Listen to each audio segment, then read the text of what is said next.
Amigos y condiscípulos de la Unidad de Servicio Sofía, como es costumbre, seguimos platicando, charlando y estudiando el libro El Discipulado en la Nueva Era, tomo uno. Es bien importante que se graben que es tomo uno, porque hay dos tomos. Los que estén interesados, bueno, pues búsquenlo. Sí, es el tomo 2 y son las mismas instrucciones que hemos estado estudiando con otros discípulos, otros los mismos, en fin. Nosotros estamos ahorita aquí con el discipulado en la nueva era. Podría parecer que es mucha retórica estar duro y duro y duro y duro, pero con el transcurrir de los años nos dimos cuenta el espejismo en que nosotros caemos y creemos que de veras nosotros, por pertenecer a escuelas, etcétera, etcétera, somos iniciados, somos los grandes instructores, en fin, entramos en un espejismo espantoso. Cuando uno tiene la oportunidad, que yo sugiero e invito a que lean los requisitos del camino del discipulado en el místico nada más. En la parte mística nos vamos a sorprender los requisitos. Y estamos hablando de la parte mística. Quiero comentarles esta experiencia. Yo pertenecí años a una escuela y yo escuchaba que decían, no necesito buscar más, aquí esto es suficiente. Y, y yo al escuchar todo eso, pues también reflexionando y viviendo mis propias experiencias, decía, no, pues sí, es que no hay más. Bueno, pues así transcurrieron los años y un día, me acuerdo, tengo 35 años de edad y me llega un libro que me lo prestó mi amigo en aquel entonces. Los leí salteados porque así los iba él consiguiendo. Recordemos que en el 80, 81, los libros no llegaban igual, ¿eh?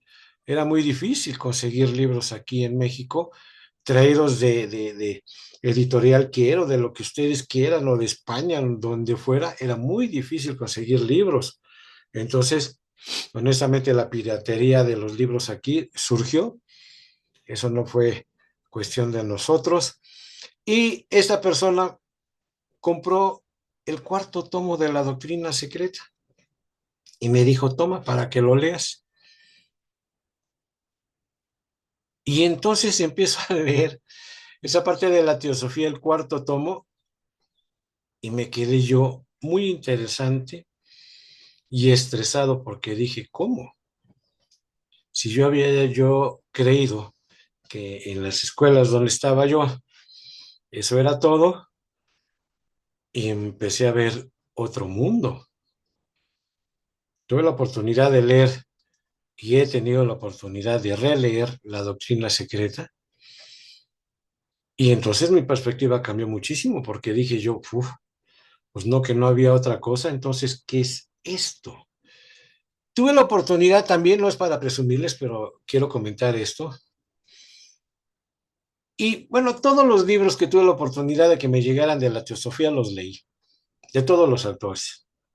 Los leí. Me llegaron muchos libros de la teosofía y los leí. Y seguía yo también diciendo, wow, ¿a poco habrá algo más de estos libros de la teosofía de Blavatsky, Annie Benson, el reverendo Klaus Dever, Steiner, etcétera, ¿no? Y un día voy caminando en la calle de Donceles Voy caminando ahí porque ahí teníamos antes la fundación, en Palma y Donceles, había un edificio, bueno, hay un edificio en el tercer piso, ahí estábamos, y salí a caminar tantito para despejar mi mente y todo eso, y entré a una librería como era mi costumbre. Y entonces, esto es lo que yo les quiero comentar. Entro, volteo para la parte de arriba, así, pum, de automático. Les digo que los libros no llegaban como ahora llegan o los baja uno por internet, o etcétera. No, no, no, no era así. Y entonces me encuentro libros que decían la Lisbele. Bajé uno, lo abrí, lo hojeé y me dije, ¿y quién es Alice Bailey? Como no le entendía absolutamente nada, lo volví a subir, así como lo están oyendo. Pero yo en aquel entonces yo ya decía que a poco había algo más que la teosofía.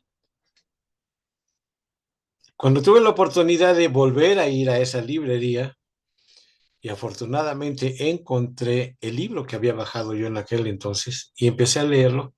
¿Saben cómo se llamaba ese libro? Lo recuerdo. Iniciación humana y solar. Y empiezo yo a leer ese libro y dije, perdón, ¿qué es esto? Así es. ¿Saben cuál fue mi segundo libro que leí?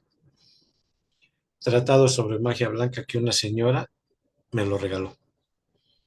La señora Hermelinda me regaló ese libro.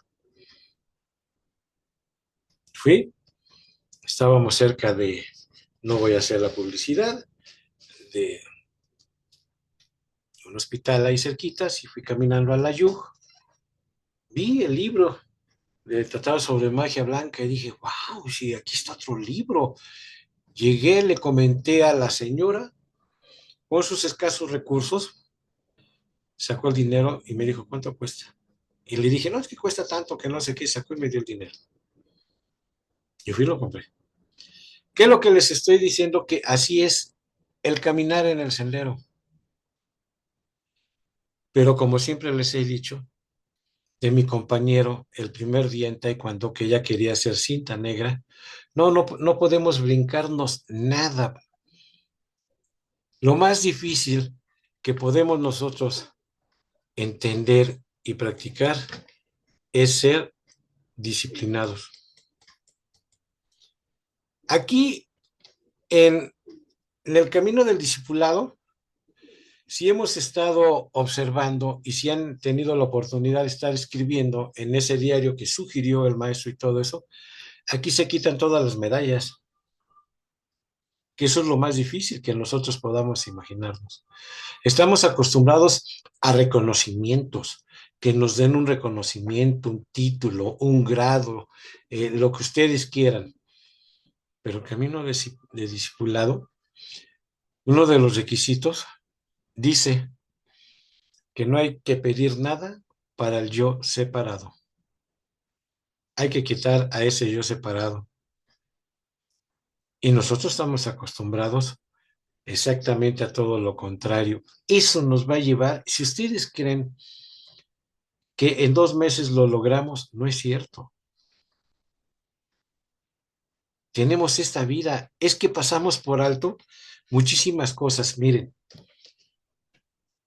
imagínense nada más que en 1880 y tantos Blavatsky aventó al mundo la doctrina secreta. No, hombre, pues la tildaron de todo, de borracha, de que era medio, ni que era estafo. Sí, pues por supuesto. Esos libros en la actualidad todavía no se leen. Imagínense el plan de la jerarquía, ¿eh? ¿Qué es lo que quiero decirles? Bueno, pues así es lo que en el camino del discipulado. Ahorita podemos estar leyendo y no le entiendo, a lo mejor ni me llama la atención porque yo estoy en mi espejismo de confort, donde a mí me dicen que lo que yo estoy haciendo, nadie lo hace. La humanidad tiene no sé qué, de de deberme, y así me la creo, y no es cierto, no es cierto. Todo lo que nosotros estamos ahorita estudiando y preparando y llevándolo poco a poco y todo eso, será para las siguientes vidas. Eso es lo primero que a nosotros nos debe de quedar claro.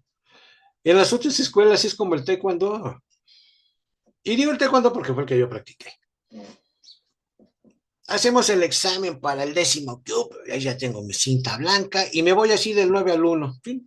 Llego a Yevidan, hago mi examen de cinta negra y ahí está. Así son las otras escuelas. Pero les vuelvo a decir, sí, pero no quiere decir que porque yo soy cinta negra aquí, soy cinta negra en las otras disciplinas. No. Eso es lo que nosotros debemos de entender, que primero debo de centrarme en que estamos en el camino místico y tengo que recorrer mi camino místico. Yo tuve la oportunidad en diciembre de escuchar a una persona y me dijo, no, dices que yo voy a un centro budista y practico la meditación budista. Ah, no, pues qué bueno. ¿Y cómo le hará? Por eso el maestro aquí dice, la preocupación primordial de los discípulos en el comienzo de su entrenamiento técnico es de variada naturaleza y la vida de la rama, por lo general, un trasfondo interesante para la experiencia diaria y no el factor de importancia que debería ser, ni de interés principal en el primer plano de la conciencia. Las necesidades de la vida diaria, los muchos y diversos contactos familiares, los resentimientos contra la vida y sus impactos, el desagrado de ser criticado e incomprendido, los numerosos problemas del carácter, los apremios del desarrollo psíquico y las pequeñeces de las circunstancias frecuentemente parecen tan grandes que la percepción de la llama y su vida constituyen una inspiración ocasional en vez de un hábito establecido en la vida. La capacidad de hacer comparaciones en perjuicio de otros, particularmente de los propios condiscípulos o circunstancias, el temor de dedicarse totalmente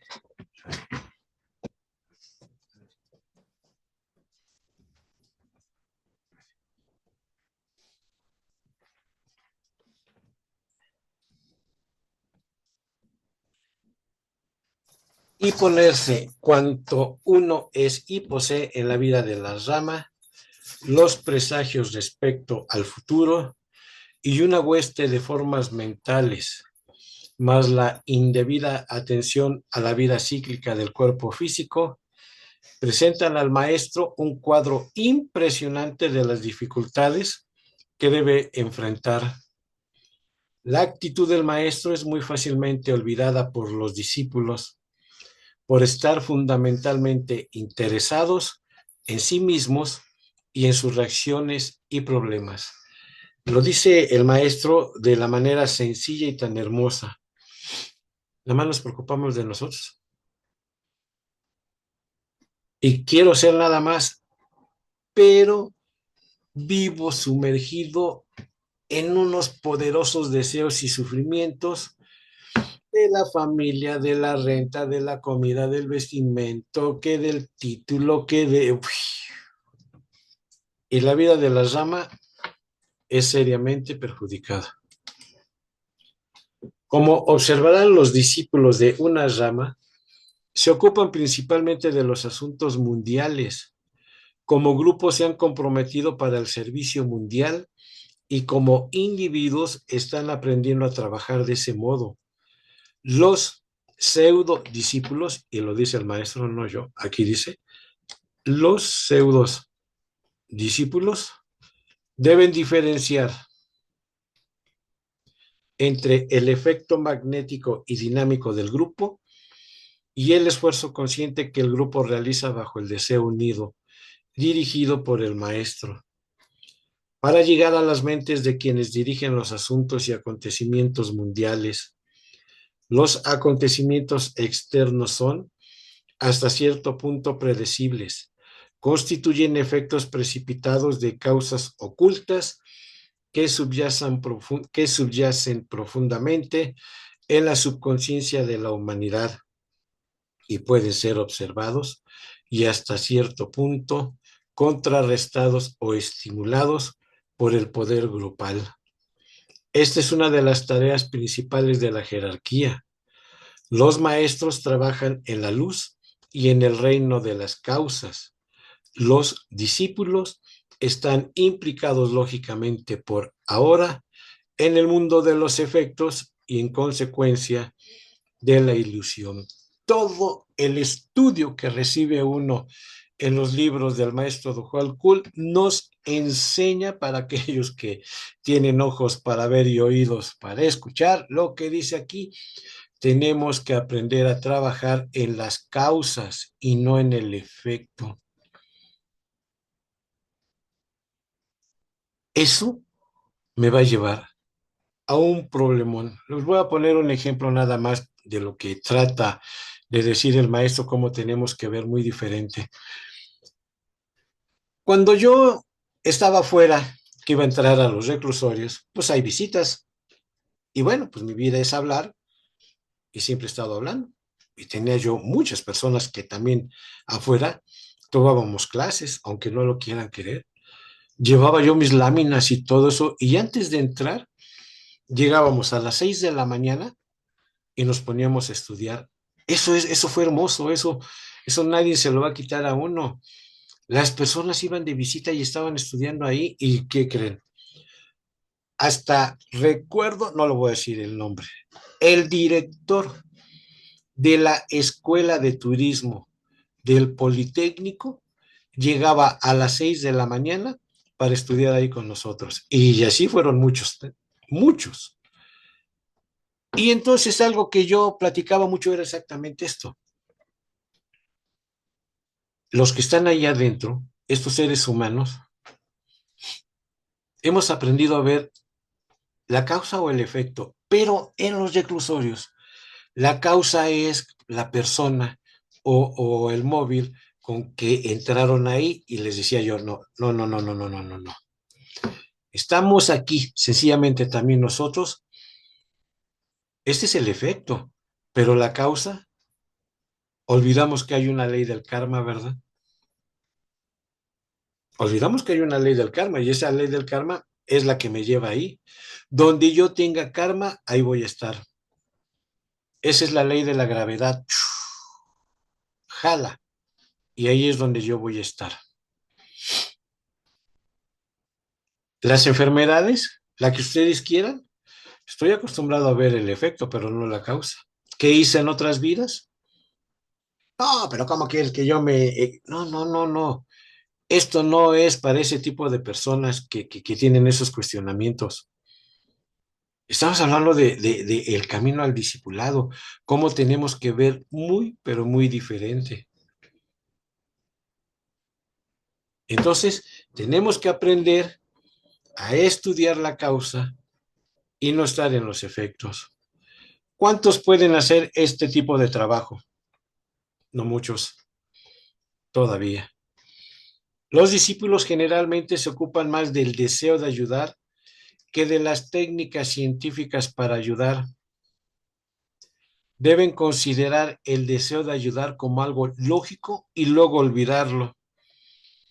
Desearía pedirles a todos los discípulos que hagan un mayor esfuerzo para ver con claridad la visión, reconocer y conocerlos por lo que son, a quienes ocupan una posición elevada, guían a la humanidad y tienen la responsabilidad de sacarla de la esclavitud y llevarla a la liberación.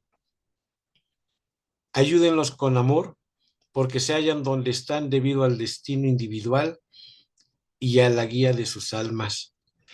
La vida debe ser considerada y enfrentada como es, no en forma realista desde el punto de vista mundano, sino en forma realista desde el punto de vista del alma, cuya visión es amplia e incluyente y ve la vida tal cual es.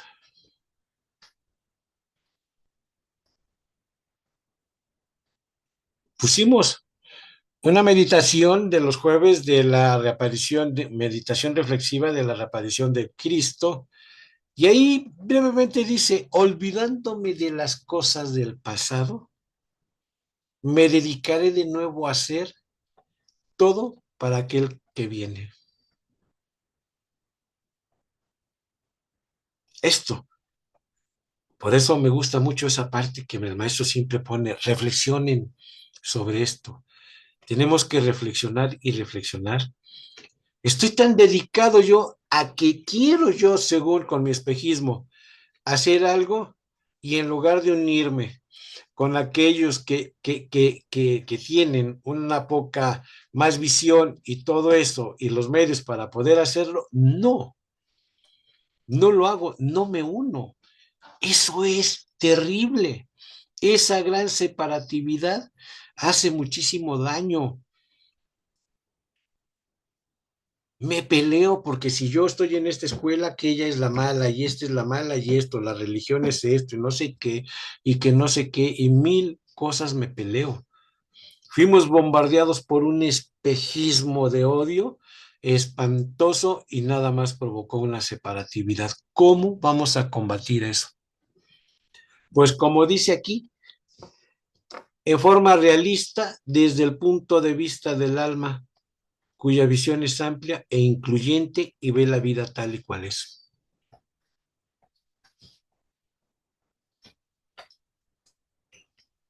Uno de los primeros deberes de los discípulos es aceptar los hechos como son, en la tarea de ayudar a la humanidad como parte del grupo o asrama de un maestro. Una de las primeras cosas que deben saber es que han sido ubicados hombres y mujeres en posiciones de poder llevar a cabo el plan divino.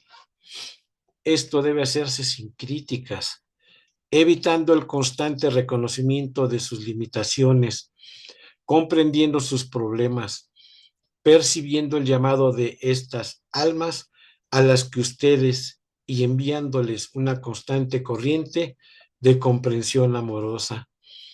Ellos son discípulos más avanzados que ustedes, aunque no lo comprendan. Consciente o inconscientemente, se hallan bajo la impresión de los maestros. Muy poco puede hacer el discípulo común para moldear sus pensamientos o configurar sus decisiones. Me refiero, desde luego, a los conductores de las fuerzas de la luz en el plano físico externo, pero los discípulos y aspirantes pueden rodearlos de una barrera protectora de luz y de amor. Deben abstenerse de obstaculizarlos con la crítica mental que pueda aumentar la oleada de murmuraciones que las mentes mundanas vierten sobre ellos. Además, les pediría que no traten de llegar hasta los conductores de las fuerzas del materialismo o influir sobre ellos. Esto puede hacerse más fácilmente, pues la personalidad del discípulo proporcionará una puerta abierta para el acercamiento, pero por ser esas fuerzas mucho más fuertes que las del discípulo común, la tarea sería extremadamente peligrosa. Si no entendimos qué dijo, con la logia negra no tenemos que hacer absolutamente nada. Nada de limpias, nada de esto y de aquello y 50,000 cosas. Eso es lo que dijo así brevemente. En la era de Acuario, que hablando relativamente está muy cerca, bueno, pues ya cuando se hicieron estos libros, pues ya estamos metidos en la era de Acuario, nada más hay que aclarar esto. Se exteriorizará en la rama interno en el plano externo. Esto es bien importante. Todo, todo lo que nosotros hagamos debe de ser primero para un discípulo mundial que va a aparecer en el 2050. Yo no sé si lo vea, pero estoy totalmente convencido por todo lo que yo he estudiado, dice el maestro. Con ese discípulo termina mi tarea, dice el maestro de Holcomb. Empezó con Blavatsky, Alex Bailey y va a terminar con ese discípulo que empezará su tarea en el 2050. Bueno, pues todo lo que nosotros hacemos, dentro de todo nuestro espejismo, estamos convencidos en la unidad de servicio Sofía que todo lo que hacemos es para el 2100 o 2200. Así, así como se dice, porque así debe de ser precisamente esto. Se preguntarán muchos para qué son las grabaciones si nadie las escucha. No, pues si nosotros no queremos tener 1000 o 10,000 seguidores, el maestro Don Juan Cool dice, con 9 son suficientes y con esa van a ver la bronca que tienen ustedes. Con 9 son... Estaba yo, recuerdo perfectamente esto que les voy a decir. Estaba yo en el poderoso 10 pueblo del reclusorio norte y bueno, pues estaba todo el relajo ahí, todo eso. No había una persona que se los callaba en un solo grito y se acabó. Terminé las pláticas, las clases, y estaba yo guardando mi lista, y estaba yo guardando todo, y se acercó esta persona y me dijo, dice, mire maestro, no se desespere. Si ellos no ponen atención, dice, mire, desde que usted llegó aquí con nosotros, yo tengo todo apuntado. Me quedé yo. Increíble, dije yo. De 500 que habían ahí, uno era el que ponía atención, dije, perfecto. Y cuando yo llegaba, pues le daba yo la clase a él, y los demás, pues que escucharan y echaran todo el relajo que quisieran. Pero esa persona, él estaba escuchando porque en alguna de su vida va a estar en esto. Eso es lo que a nosotros nos debe de, de, eh, de quedar claro. Dice aquí, se unirán por primera vez como discípulos en la historia de la humanidad, los discípulos iniciados y discípulos mundiales, reconociéndose mutuamente y reconociendo al maestro de su grupo. El Rama interno es un foco de almas libres e ilimitadas.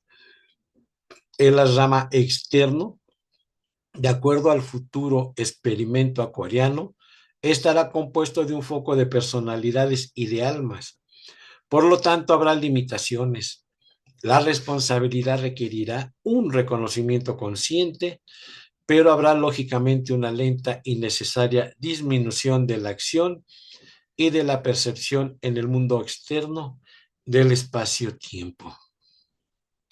El Rama es el estado mental de un grupo espiritual, un lugar de pensamiento unido, un centro para la clarificación de la visión y no donde se aplican los métodos de trabajo del plano físico.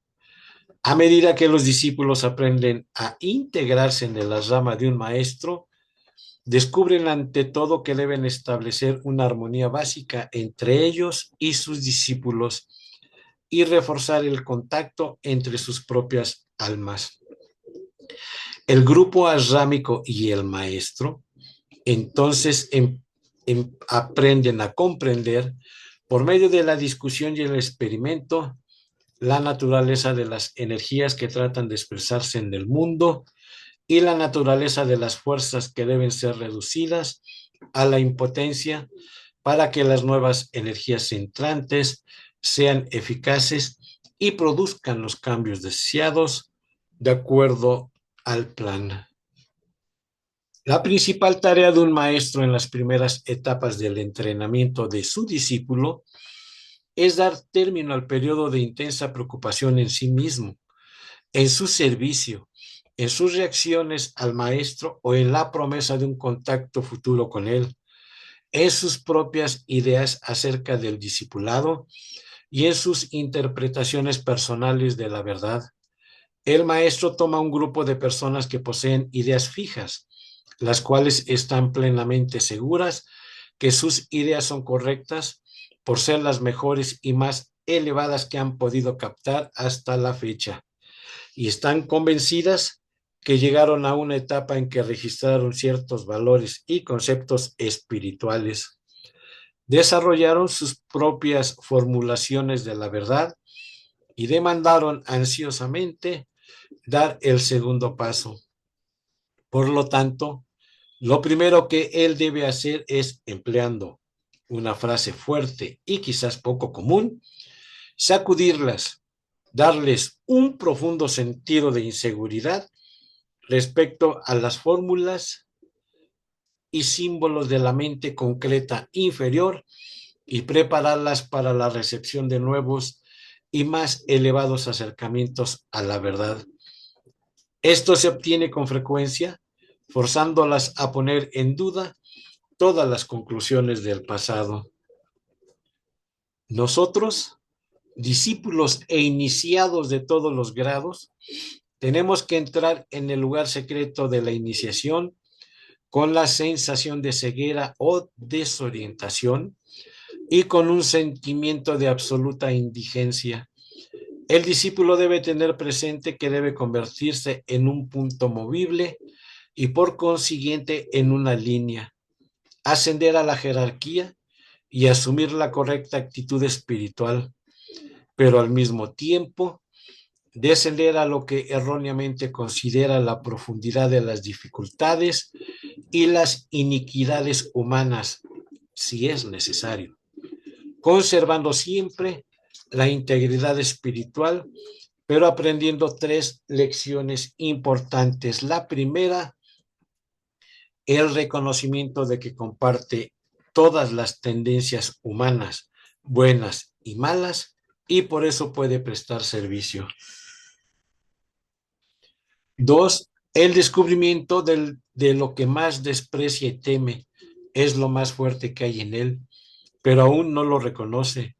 Y también que debe explorar y conocer esas zonas de conciencia despreciadas y temidas para que constituyan oportunamente un haber en vez de algo que debe evitarse. Aprende a no temer nada. Aprende que Él es todas las cosas, un ser humano, pero también un místico, un ocultista, un psíquico y un discípulo. Y por todos estos estados de conciencia adquiridos, llegará a ser con el tiempo un maestro, llegando a dominar todas las etapas y estados de conciencia. Por último, la inutilidad de mantener actitudes antiguas y modalidades dogmáticas al observar la vida y las personas, basadas por lo general en la tradición y las circunstancias, cuando éstas lo aparten de sus semejantes. Cuando realmente ha aprendido estas cosas, es un iniciado. En esta cápsula hemos tenido la oportunidad de haber estudiado y platicando profundamente cosas, pero de veras profundas. Ojalá hacemos votos, como dicen por ahí, tengamos la oportunidad de tener ese diario y estar apuntando, porque no tienen ustedes idea de cómo con el tiempo nos llega a servir. Mi nombre es Eloy Bertelli, su servidor. Nos vemos y nos escuchamos en la siguiente cápsula. Gracias.